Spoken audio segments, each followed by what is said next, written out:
your religion, or the gender with which you identify. You're welcome here regardless of who you love, who you vote for, the regrets that burden you, or the mistakes that you have made. In this safe community, we support each other in the sacred task of becoming, celebrate the transcending mystery of life, and rely on the transforming power of love. Here, we revere the words of the great teachers, such as Jesus, the Buddha, and Confucius. It is, however, the task of every UU to be their own Buddha, their own Jesus, or their own Confucius.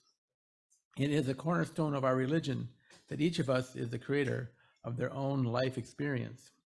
It is our work as a community to walk with each other along the spiritual pathways that lead towards happiness, compassion, and life fully lived. And while we are a safe harbor where there is solace and healing, we are also a launching pad from which we are propelled into the tumult of life to live courageously, justly, and lovingly. In this sacred place, we create the structures that lift up the downtrodden, set the captives free, and heal the brokenhearted. Here, we have learned that to be fully human is to be fully alive and fully divine, and that with a little help from our friends, we can each tell our own unique story. So we have, I think, a very interesting service for you today. Looking forward to seeing what our speakers are going to bring to us about their favorite Unitarian, our Universalist. And I'll be talking a little bit about the nature of faith, or at least the nature of my faith. Excellent. In honor of Indigenous Peoples Day, which is tomorrow, words of Robin Wall Kimmerer from Braiding Sweetgrass. Ceremony focuses attention so that attention becomes intention. If you stand together and profess a thing before your community, it holds you accountable. Ceremonies transcend the boundaries of the individual and resonate beyond the human realm. These acts of reverence are powerfully pragmatic. These are ceremonies that magnify life. Very nice. Thank you, Connie.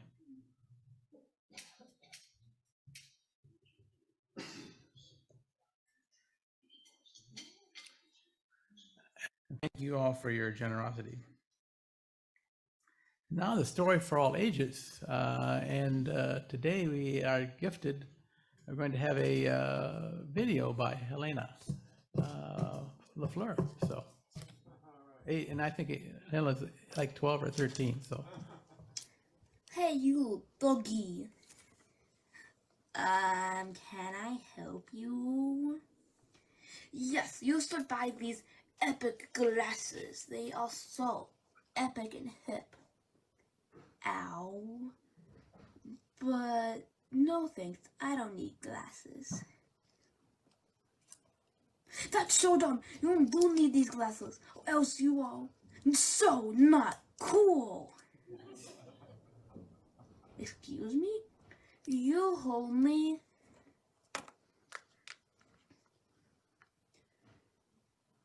Just let her be. Lucy needs to buy these glasses. Lucy is not important.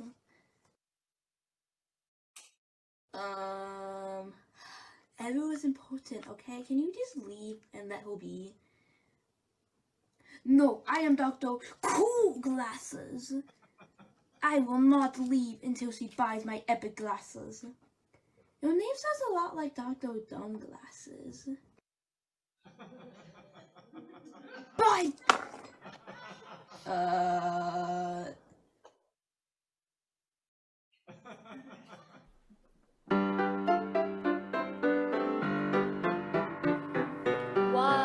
Each person is important.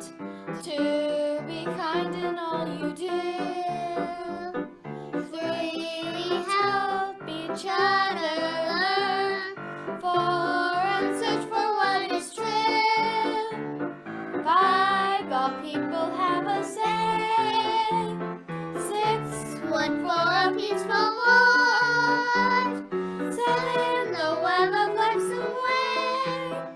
And we fight systemic racism.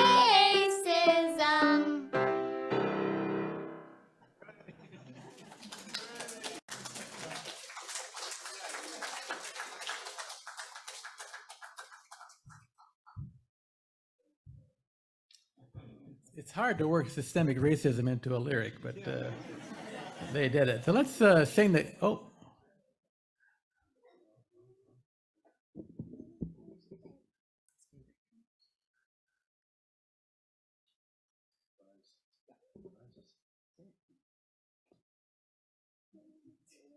I'm right. Julia Ryan, can you come see the kids after service? Ah. I don't know whether you should be afraid or not.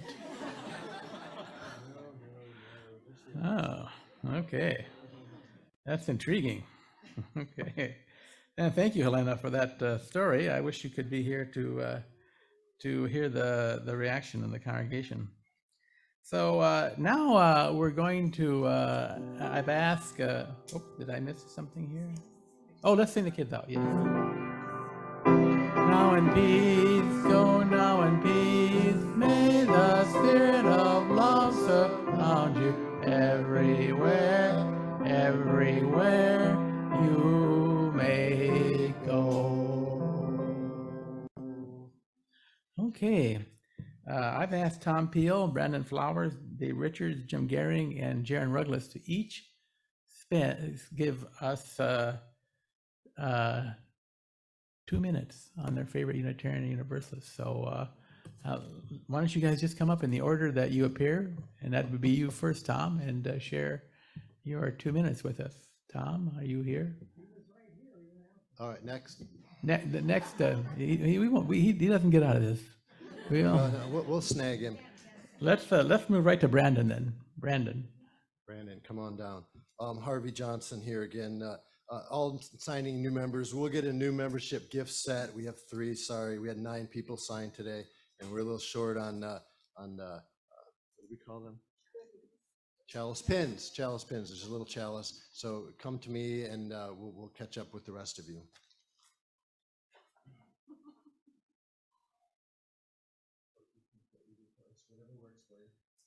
I'm here.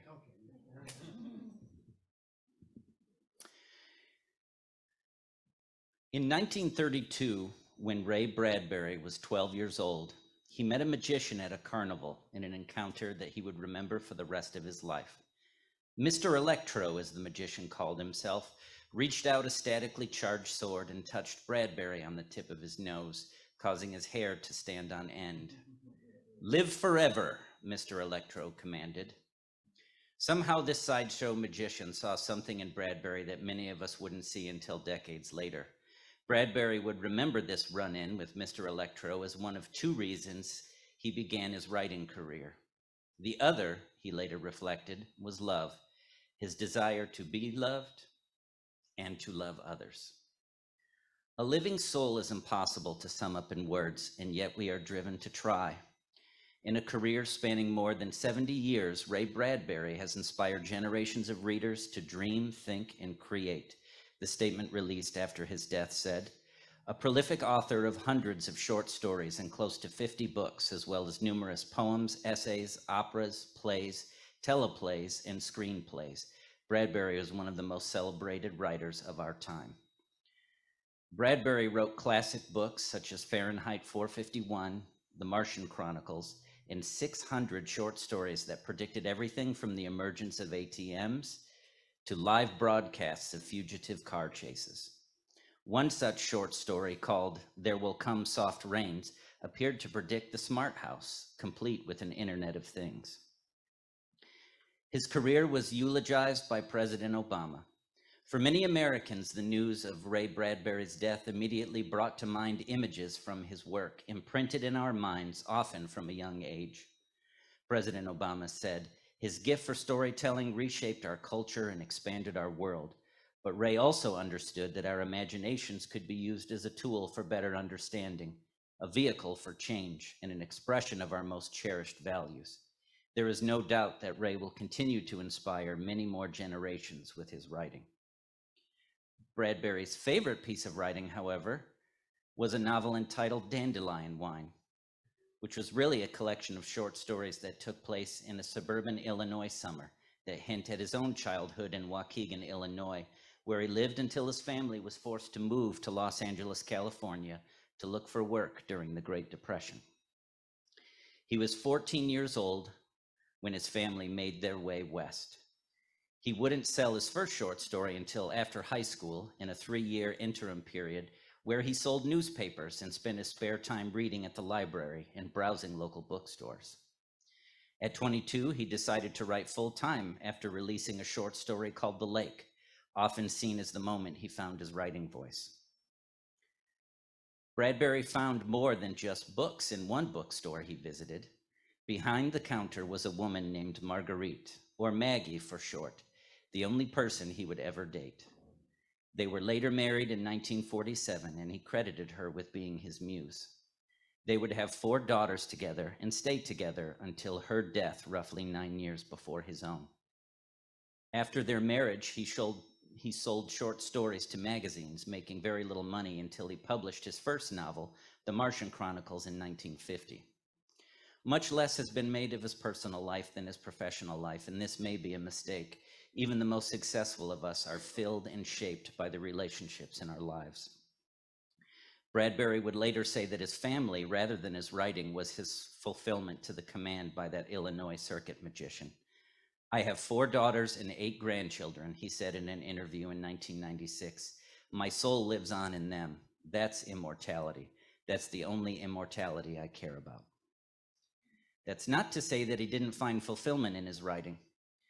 "In my later years, I have looked in the mirror each day and found a happy person staring back," he wrote in a book of essays published in 2005. "Occasionally, I wonder why I can be so happy. The answer is that every day of my life, I've worked only for myself and for the joy that comes from writing and creating. The image in my mirror is not optimistic, but the result of optimal behavior. I sit there and cry because I haven't done any of this," he told Sam Weller, his biographer and friend. "It's a God-given thing, and I'm so grateful, so grateful. The best description of my career as a writer is, at play in the fields of the Lord." When he turned 14, Bradbury began visiting Catholic churches, synagogues, and charismatic Christian churches on his own to figure out his faith. Ray Bradbury was described as a Unitarian, but he rejected the label. "I'm a Zen Buddhist, if I would describe myself," he says. "I don't think about what I do it. That's Buddhism. I jump off the cliff and build my wings on the way down." Allusions to Christianity are common in his stories, but Bradbury doesn't define himself as a Christian. He considers Jesus a wise prophet, like Buddha and Confucius. "Jesus is a remarkable person," Bradbury said. "He was on his way to becoming Christ, and he made it." Weller, author of the Bradbury Chronicles, The Life of Ray Bradbury, says Bradbury's religious antenna is most attuned to Christianity. "The guy keeps writing about Jesus, but he doesn't consider himself a Christian," Weller says. "He says faith is necessary, but that we should accept the fact that when it comes to God, none of us know anything." In his 1949 story, The Man, Bradbury tells the story of a rocket crew landing on Mars, only to see their thunder taken by a Christ-like figure who had arrived only hours earlier. In subsequent stories, such as Bless Me, Father, for I have sinned, priests and other ordinary people search and find redemption. When asked by his biographer Weller if he ever prayed, Bradbury responded with, "Joy is the grace we say to God." The religious implications of space travel also meant much to Bradbury. Bradbury wrote many stories that explored the human experience through the lens of science fiction. He was a relentless supporter of space exploration. "Ascending to the heavens won't destroy God, it'll reinforce belief," he once said. "We're moving more toward God," he says. "We're moving toward more proofs of his creation in other worlds he's created in other parts of the universe. Space travel will increase our belief in God. We must move into the universe. Mankind must save itself. We must escape the danger of war and politics. We must become astronauts and go out into the universe and discover the God in ourselves." Despite his frequent use of the word God, he rejected the common anthropomorphic concept of God that is common in Christianity. He did, however, place an immense importance on love. Bradbury's favorite book in the Bible is the Gospel of John, which is filled with references to love. "At the center of religion is love," Bradbury says from his home, which is painted dandelion yellow. I love you and I forgive you. I am like you and you are like me. I love all people. I love the world. I love creating. Everything in our life should be based on love. Bradbury rejected the label of Unitarian, but he was the kind of person who found it difficult to join in something already established. In one interview, Bradbury explained, Gene Roddenberry was an intimate friend. We'd been friends for many years when he asked me to write for Star Trek more than 25 years ago, but I've never had the ability to adapt other people's ideas into any sensible form. If I were to try to categorize his beliefs over a lifetime, I would have trouble finding a better label than the one he rejected. When asked about what he would like done with his remains after his death, he responded fittingly, at one time I had planned to have my ashes put into a Campbell's tomato soup can and then have it planted on Mars. But in recent years, I've come to realize that I have a lot of fans and lovers out there. So I plan to design a big, long, flat gravestone that will be inscribed with the names of my books and lots of dandelions as a tribute to dandelion wine, because so many people love it.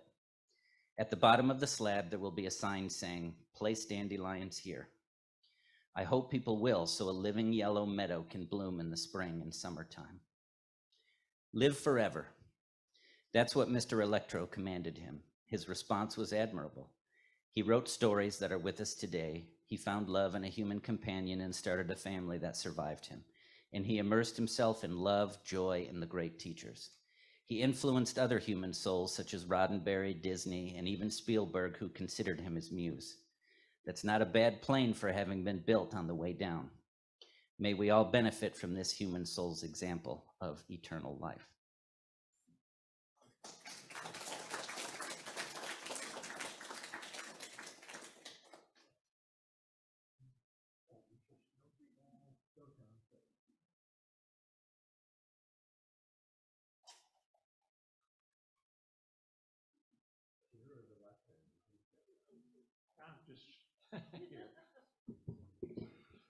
I picked Sir Isaac Newton's probably from my engineering and scientific. He was one of my heroes, probably changed more of our present industrial change from medieval times.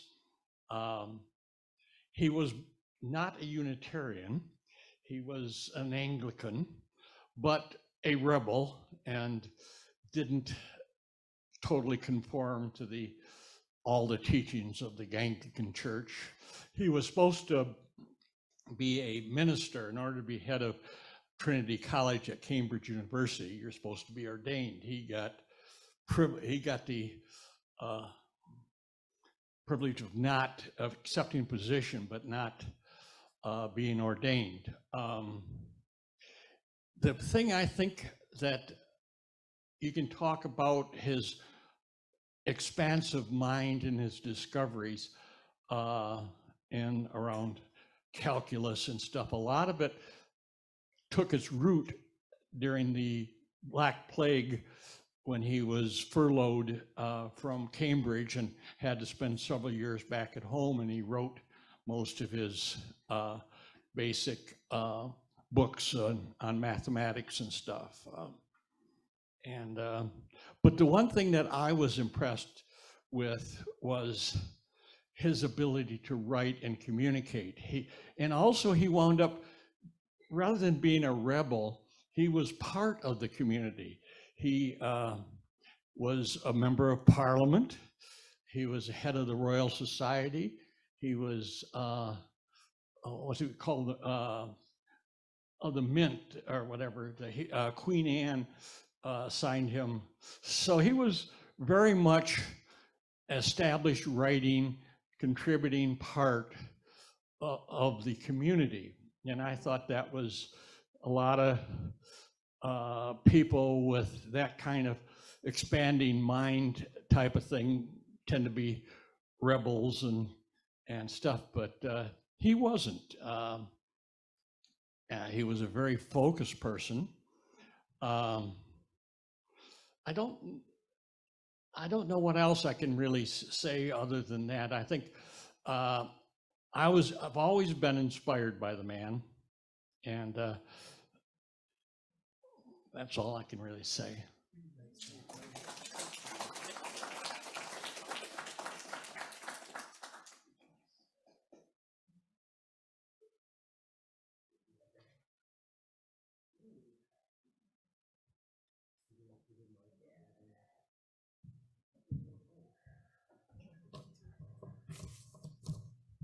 I found an actual Unitarian.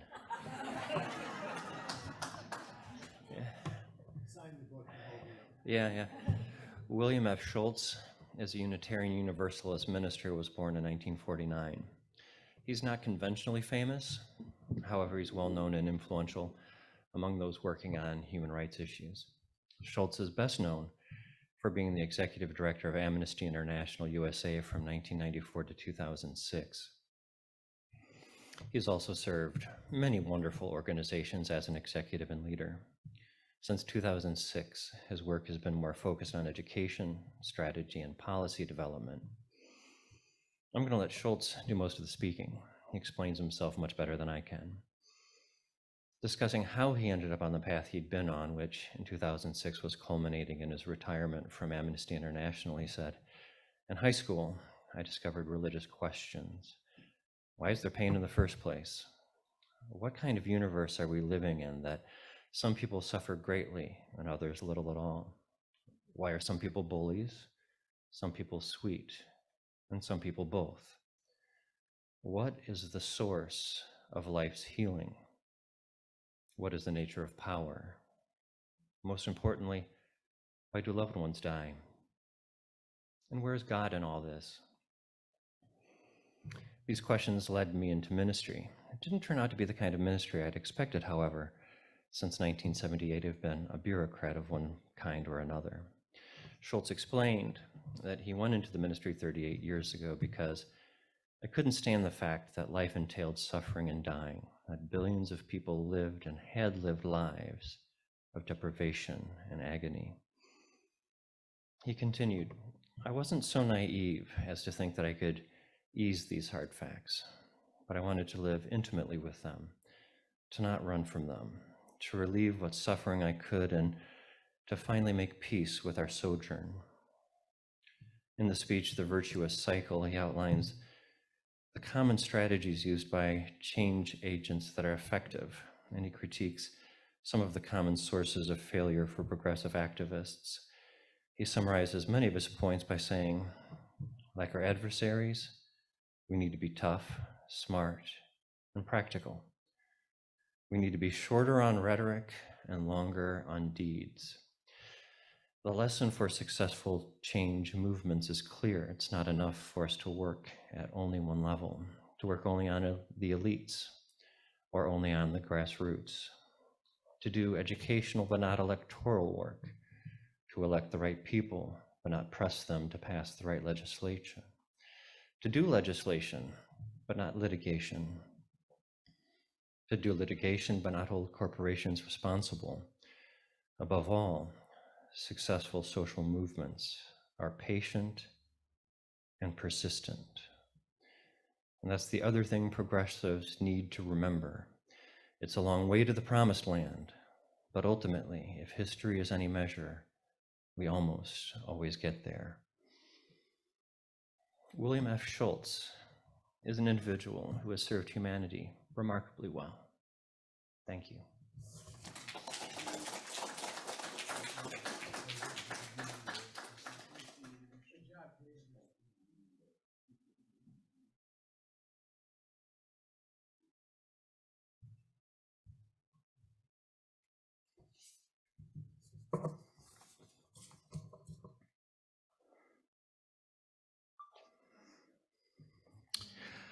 I'm speaking about Clarence Darrow, the famous defense attorney. When Jim gave us a list of people to choose from, there wasn't anybody there that really struck me.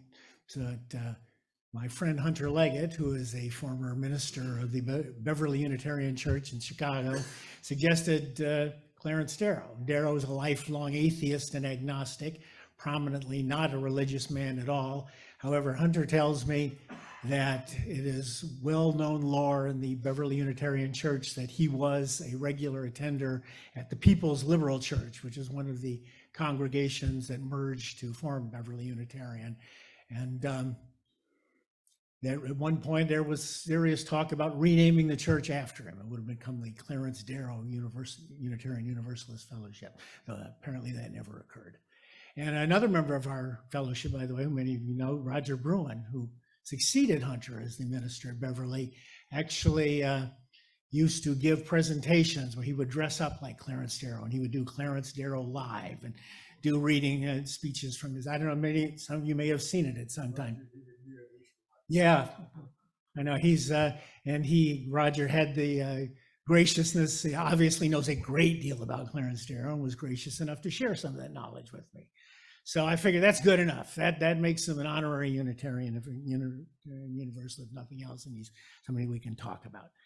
When I first thought about this, to tell you the truth, what I know about Clarence Darrow mostly came from the movie Inherit the Wind, so I may have had him a little mixed up with Spencer Tracy.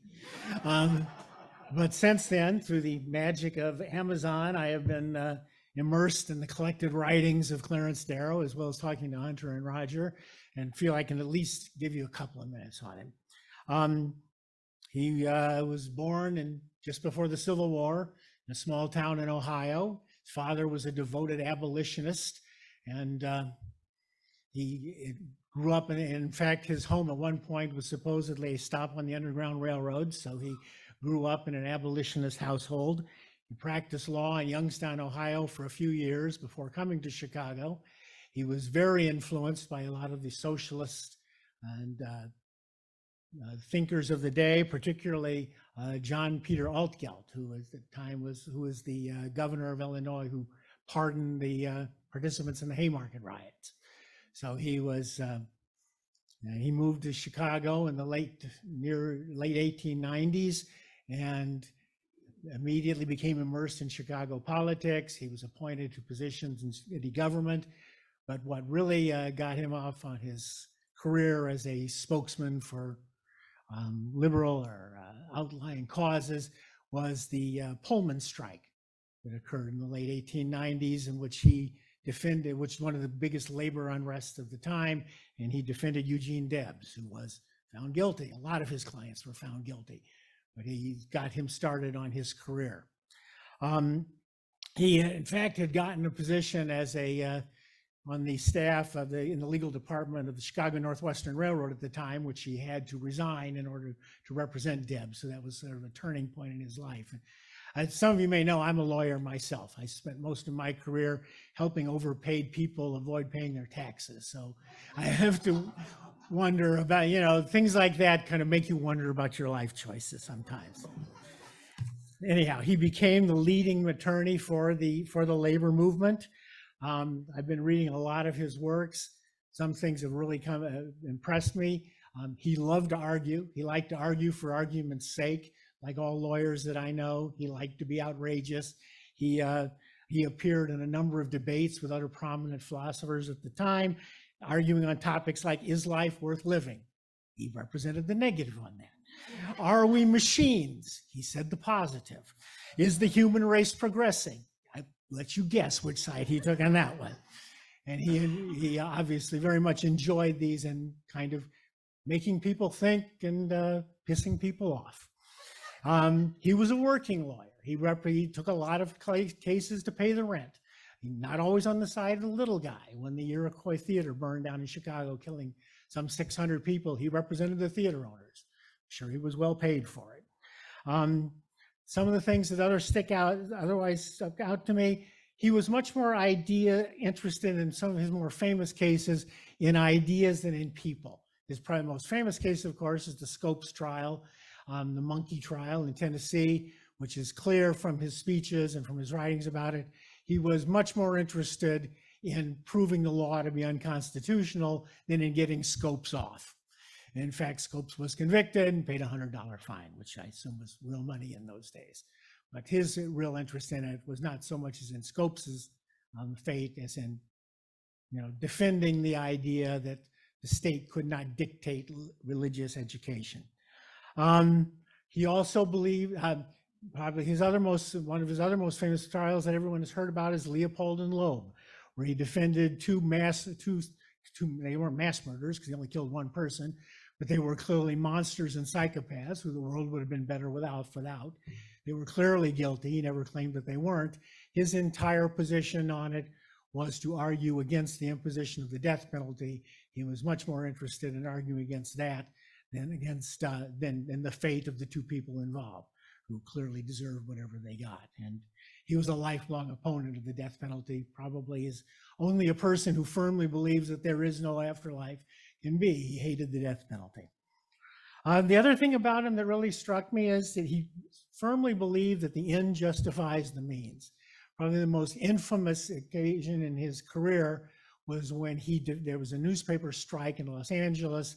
The office of the LA Times were bombed. It was overwhelmingly clear that the two brothers, the McNamara brothers, who were the heads of the printers union, were responsible for it. The evidence against them was really undeniable. He was kind of pressured against his better judgment to taking the case. It became clear that they were going to be convicted, and he was accused very credibly, probably was guilty of trying to bribe two jurors to get a hung jury. He always claimed, and he never admitted doing it, that it was justified because of the damage to the labor movement that would have been done by their conviction. Was it really because of that, or was it because he was Clarence Darrow and couldn't stand to lose a case? It's hard to say. I suspect it was probably a little of both. He was a complicated man, as all of us are.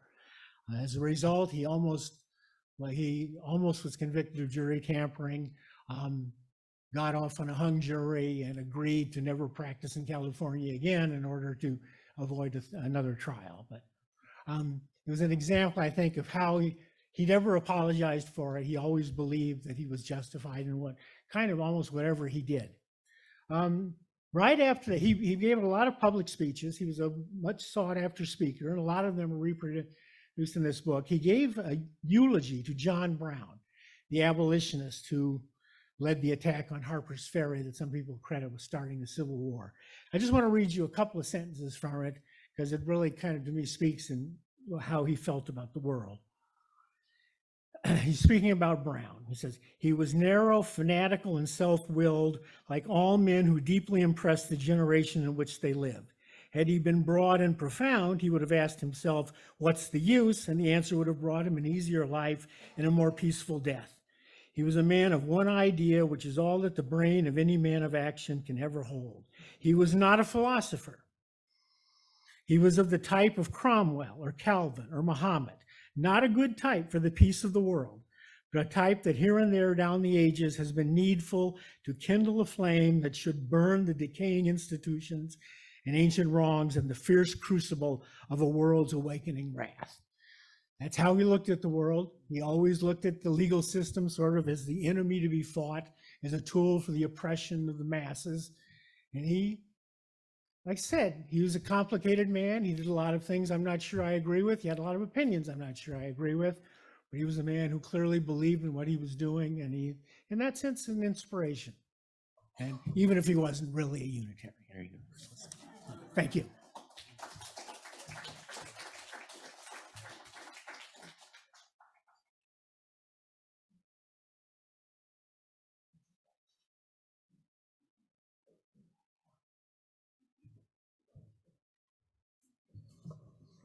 So Jim gave us a list to pick through, and I thought to myself, like, well, it's kind of a small list, you know. And I really haven't spent enough time looking into these things, the history and all the people involved. And I thought, you know, I'll just look one up. How many could there be? And I was immediately struck by choice paralysis, and I was just staring at this list of famous Unitarians, Universalists, and Unitarian Universalists. And when looking through them, it's just a giant list of poets, artists, writers, philanthropists, religious leaders and educators, inventors and historians, scientists, suffragists, abolitionists, activists, and anarchists. Just to name a few that stuck with me, you know, John Quincy Adams, the 6th President of the United States, all the way to, you know, Chester Greenwood, the man that invented earmuffs. Randy Pausch, responsible in many ways for how we interface with computers, computing, phones, video games to this day. Arthur Altmeyer, the father of Social Security, who in no small way was responsible for designing and implementing the Social Security system of the United States.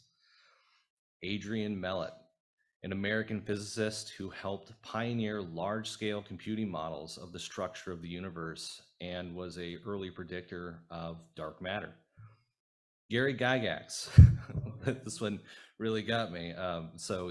If you don't know, the game designer and creator of Dungeons and Dragons, which I've lost many weekends to in high school and to this day.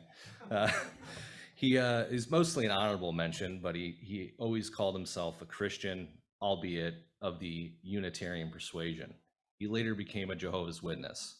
Fascinating. And those are just a few that caught my eye. I haven't even begun to mention the suffragists and abolitionists throughout history, Frances Harper, Elizabeth Stanton, Lysander Spooner, to truly just name a few. There are people that gave their lives in their belief, beheaded, burned, imprisoned, executed, gassed, clubbed, and shot.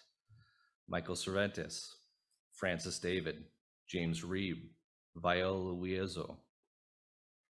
Unitarianist, Universalist, Unitarian Universalists. I find being at UU and participating in this community, in a religion that is marked by freedom, reason, and acceptance with no practice, creed, inspiring, deeply inspiring. Looking through the histories and actions of others who have accomplished so much, not in the name of a God, but for the betterment of their fellows, the betterment of themselves, and even just because they really wanted to, or wanted to see if they could.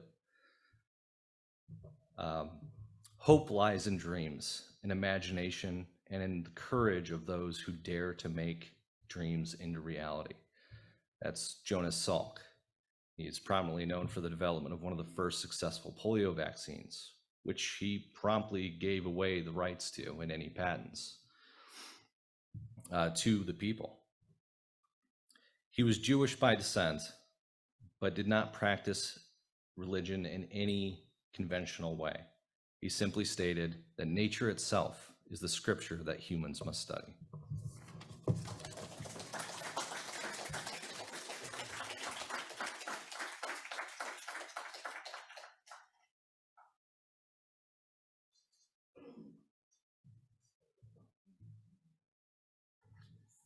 Let's give our presenters a round of applause. That was great. Incidentally, Dave, I have taken a course on preaching from George Schultz. So, yeah, so that, yeah, he's a very interesting man. Did not get a high mark though, so in the class. So at any rate, but it was very nice to learn from him, to sit at his feet for a little bit. So we are approaching our hour and 10-minute mark. So I'm going to crunch my sermon up a little bit. We had like 12 different. I have a PowerPoint. Let's run through the PowerPoint. Just I'm not going to say anything. I'll just name the people on the PowerPoint, and then I'll wrap it up. The image that came to me when I was thinking about doing this sermon was the image of a boiling pot, and that the fire of faith was the kindling out of the pot, and that in the pot were all the things that I had, all the things and ideas and people that had helped me along the way. And I had about 25 people, so I cut it down to 12. At any rate, this is the Socrates drinking the hemlock. It goes to show you that if you ask the right questions, and that's all Socrates did, is ask questions, someone will want to kill you. Let's go next. Okay, this is one of my favorite philosophers, Diogenes. Diogenes was called the crazy naked philosopher. How many people are familiar with Diogenes? Okay, some of you are. Yeah, okay, here, cool. Here he is, he's a cynic philosopher. He believed that you should always question your assumptions and always base what you believed on your own experiences in life. Does that sound like anything Unitarian Universalist? It does, doesn't it? At any rate, here Alexander the Great, the most powerful man in the world, is visiting Diogenes, and he says to Diogenes, who incidentally lived with the dogs and ate table scraps, he asked Diogenes, "Is there anything I can do for you, Diogenes?" And Diogenes says, "Well, you are standing in my light. Could you move a little bit to the right?" So, okay, next. That's a very famous. That's a very famous insult, incidentally. Here's Lao Tzu. Here's a guy who I think really helped me to realize that we have within us both the light and the dark, and that if we ignore the dark, that we often become the dark. We become death, and we certainly can see it in the politics and all over the world. Human beings ignoring their darkness and projecting it out onto others. He said, "The way that can be spoken is not the eternal way. The name that can be named is not the eternal name." So don't get attached to what you believe, because it's just a construct. Next, let's go quick. Okay, Jesus. So this is a guy. I'm not a Christian, nor would anybody mistake me for a Christian, I don't think. But one time I was a Christian minister, and my little chat with Tom this morning reminded me of it. He said, Tom said, I don't believe there ever was a Jesus. Well, when I went to be before the committee to be ordained, the big committee that said yes or no on me, they asked me the question, do you think that Jesus was a real person? And I said, it doesn't make any difference. I think we would have created that kind of a figure anyway. And then I talked about the real genius of Christianity being the fact that the scapegoat, remember we talked about scapegoats a couple of weeks ago, and about how the scapegoat, they tied the sins of the scapegoat onto the scapegoat and sent it out into the wilderness to die. And in that way, the community, the tensions within the community could be lessened and people could continue to function.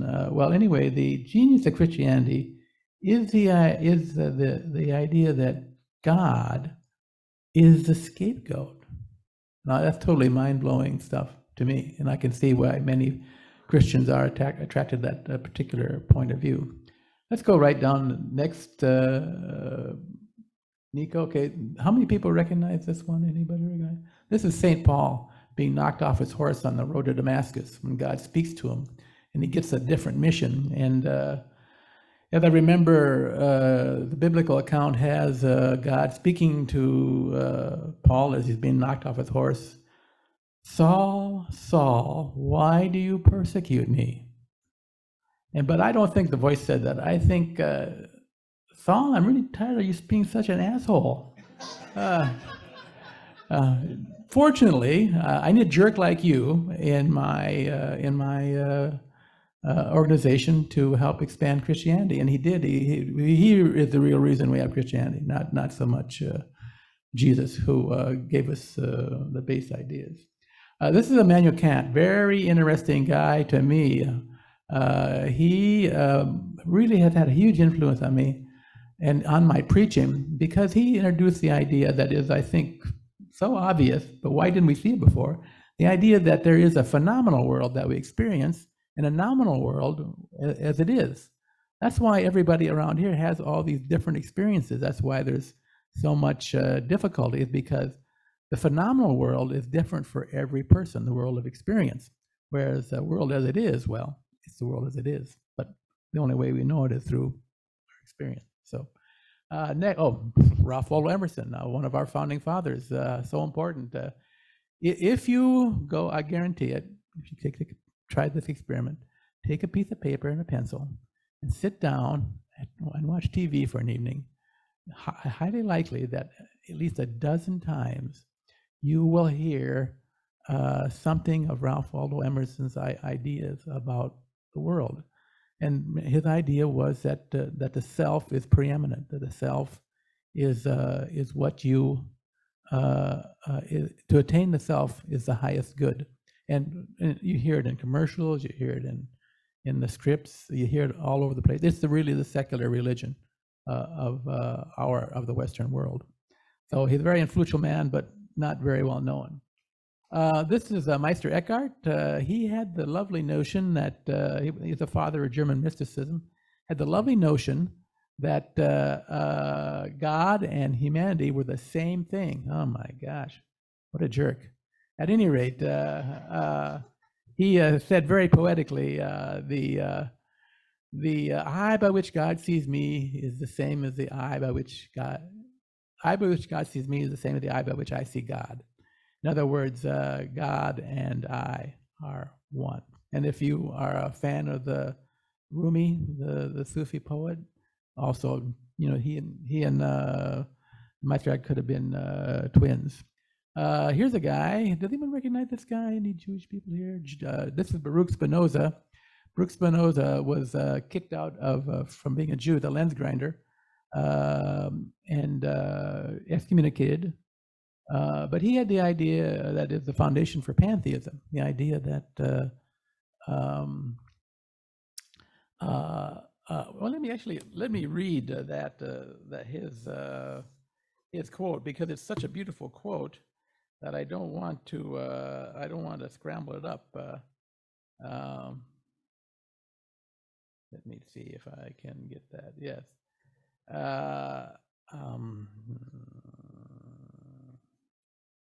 Yes, I will get it. Okay. God is the one infinite substance who possesses an infinite number of attributes, each exposing an eternal aspect of his or her nature. Okay, that's pretty poetic, but also something that I happen to really like. Let me interpret that.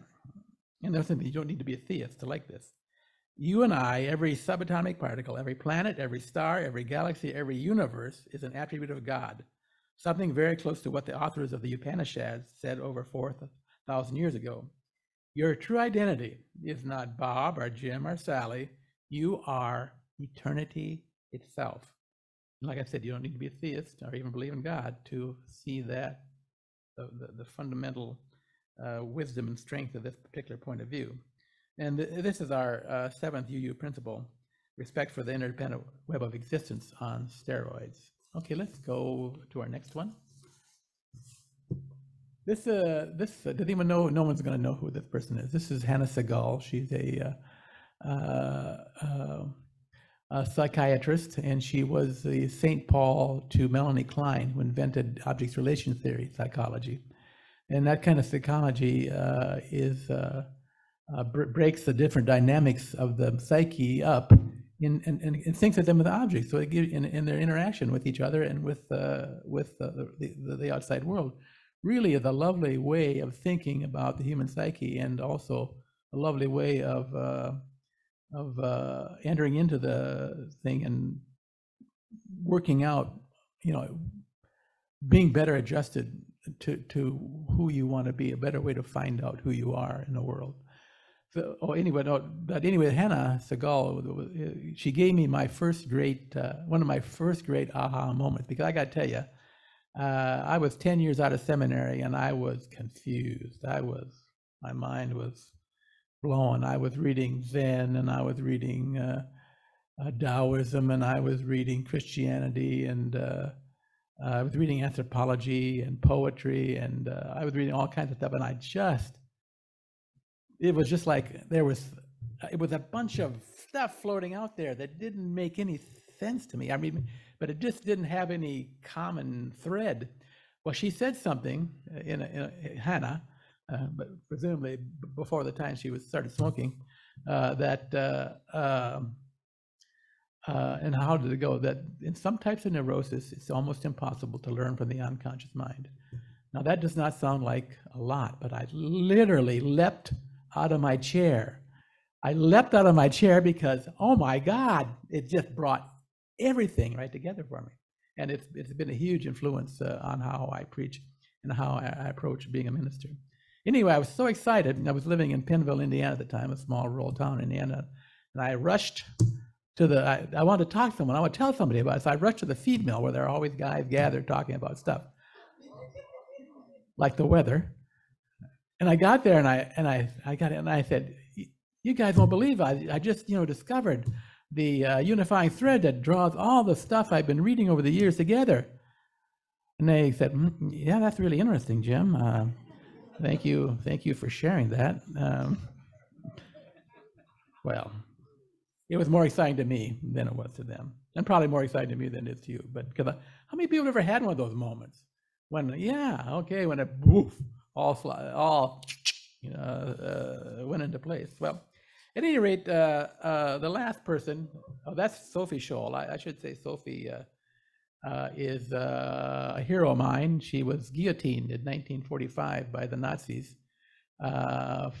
She was part of the White Rose movement. She's only 21 years old, but she wrote for the movement, and some of the writing, the anti-Nazi writing, she became a pamphlet that the Allies dropped in Germany before they bombed it to smithereens. But so I always think of the courage of that young woman, how lovely she was, and what a shame it was to. But there's a little Nazi in every one of us, I guess. So anyway, the guy I really like is Kurt Vonnegut. He showed me that. How many people here are familiar with Kurt Vonnegut? Everybody. How many have read Slaughterhouse-Five? Okay, good. I can't make anything up then. So we are, in a very real sense, well, this is what I learned from him. We are, in a very, very real sense, our own creators. We make ourselves. Yes, often we have little control over some events in our lives, but so what? So it goes, an often repeated line in his novel Slaughterhouse-Five. Whatever the events of your life, you can still live it with courage, confidence, and compassion. In the novel Slaughterhouse-Five, the hero, Billy Pilgrim, is captive in a zoo on the planet Tralfamadore. His cage mate is the beautiful and always sexually available Montana wildhack. When working with apprentice carpenters in difficult situations, I would often, after saying the context, ask the question, where would you rather be right now? On Tralfamadore, in the embrace of the beautiful Montana wildhack, are here with me, 20 feet in the air, in this sweltering heat, setting these rafters. What usually followed was a discussion on freedom. Everyone talks about wanting to be free, but there's a part of every one of us that does not want to be free. We are always looking for something to hide ourselves behind, a religion, a political ideology, a conspiracy, even an illness of the body or mind. A friend of mine always ends his emails with, "Freedom isn't free." You can guess his politics. What he does not seem to understand is that the struggle to be free is not much of the time a political struggle. It is mostly an interior struggle of the spirit. That is, however, another sermon. Actually, it's about 12 more sermons. So those are some of the ingredients in the cooking pot simmering on my fire of faith. That is, in my mind, what faith is all about, cooking up a tasty, sustaining spirit that will enable you to launch yourself into the great stream of creation and live a life that is worth living. And now let's ask, I think we're going to do the chalice. Let's ask Connie to come and extinguish the chalice, and then we'll go right to and I apologize for running over. I'll try not to do that, but.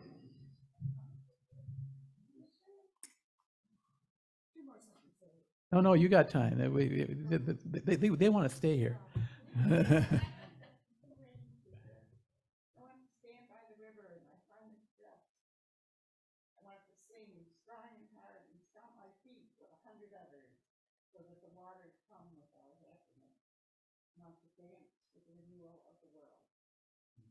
Amen. That was great. Thank you very much, Connie. And now, friends, let's get into our circle and sing our benediction.